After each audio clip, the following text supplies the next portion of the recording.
It's that time once again as another My Hero Academia episode has come and gone. And this week we're moving forward with the school festival preparations. My reviews are going to work in a way where I talk about the new episode and its contents while glancing over what I think was cool, talk about my favorite character moment in the episode, and then if I feel like there's anything worth mentioning in regards to it, I'll also talk about my least favorite character moment. With that out of the way, let's get right into things and watch on as Gentle Criminal prepares his next move. The episode gets underway with the video kicking in and the now familiar theme of Gentle Criminal playing in the background. A voiceover begins, of course being done by Gentle Criminal himself, and he starts to talk about the state of the heroes from their beginnings as vigilantes to now with All Might being at the top of their food chain. He then brings up the other side of things, the villains who have had several established people at the top of things. He brings up All for One, a character named Destro, who is apparently the commander of the Meta Liberation Army, and a thief that is without peers named Oji Harima. Gentle Criminal brings up that he believes that prior to a legislative system of superhuman society coming into play, that there is true freedom found in the chaos. As it turns out, this video is being watched by La Brava, and just so happens to be what I can only presume is the first video Gentle Criminal uploaded online. La Brava falls out of her chair with love for Gentle Criminal, just as said villain walks in the room. As it turns out, La Brava has been busy uploading Gentle Criminal's videos to a new channel, as once again his account was deleted off the video sharing website. Gentle Criminal thanks La Brava for her work, and then downs a cup of tea before sitting off to film today's upload. We then get a few scenes of Gentle Criminal explaining himself and what he does. He uploads videos of criminal acts onto the internet, but he doesn't do them without reason. The convenience store he robbed in the last episode is called J-Store, and is apparently the #1 convenience store in Japan. Their best-selling item is fluffy pudding that is nearly expired, and apparently the product was recently caught up in a suspected case of mislabeling. Despite apparent proof, the J-Store brand decided to play ignorant, and eventually the problem disappeared from the public's thoughts. Gentle Criminal decided to punish the company by robbing a store, as he does with all actions he believes are not gentlemanly.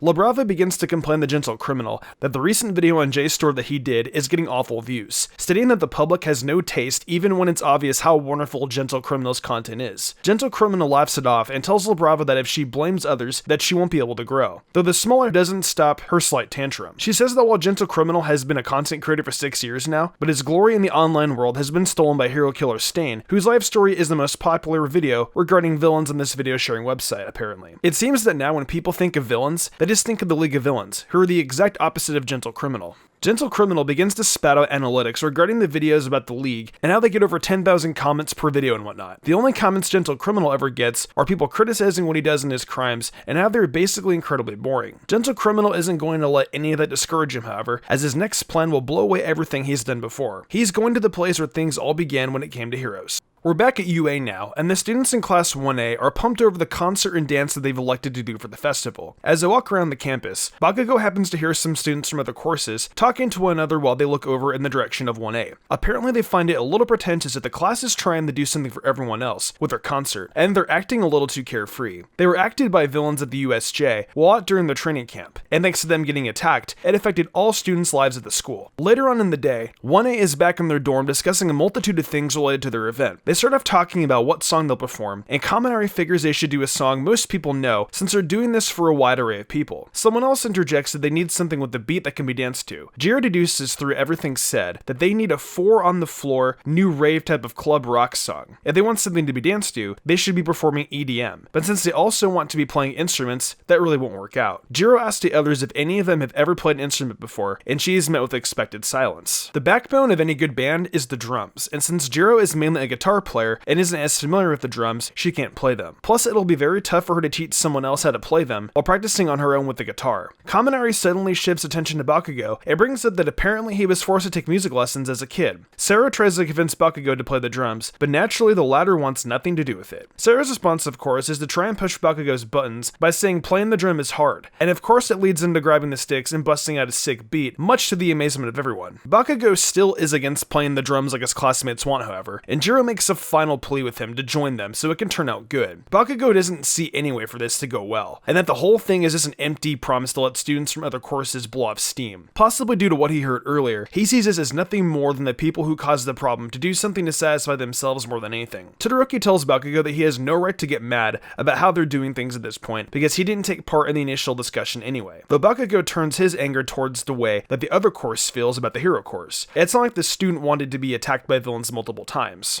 Bakugo Bakugo says that there is no reason for the class to worry about the other students, and instead says that they need to hit them hard. They're not here to make friends, they're here to fight, and thus Bakugo decides that he will play those drums, but he's doing it so he can kill the other students with their sound. Todoroki deduces that this means so much to Bakugo because he knows how large of a role he played in making things rough for everyone when he was kidnapped by the League of Villains last season. While all this is going on, Gentle Criminal finally reveals his plan to La Brava. Next month he will infiltrate the highly guarded UA school festival and cause a rather large stir in doing so. The rest of the episode is mostly just the students deciding who will be doing what for their performance. It looks like the band will be Jiro playing the bass and singing, Tokiyami and Kaminari on guitars, Yayorozu on the piano, and Bakugo playing the drums. The other students will provide effects and dancing, and all seems to be decided on right there. After this, however, we get a conversation between All Might and Deku about a wide arrangement of topics. Deku ends up talking to All Might about how he activated One For All at 20% during the fight with Overhaul, and how he was unable to win due to the toll it was taking on his body. Deku is having a major problem overcoming his inability to use 20% to the fullest so he can keep moving forward, something All Might seems to understand. The advice All Might gives Deku is rather simple, telling him he needs to figure out how to use more long-range attacks. They head outside and All Might asks Deku to use 20% for him, even though Deku is of course rather worried to do so with the strain it puts him on. All Might ends up demanding him to, and the fledgling symbol of peace obliges. All Might tells Deku to leap up and keep using attacks in that one spot, and in doing so, he begins to notice the air pressure he is creating when he attacks.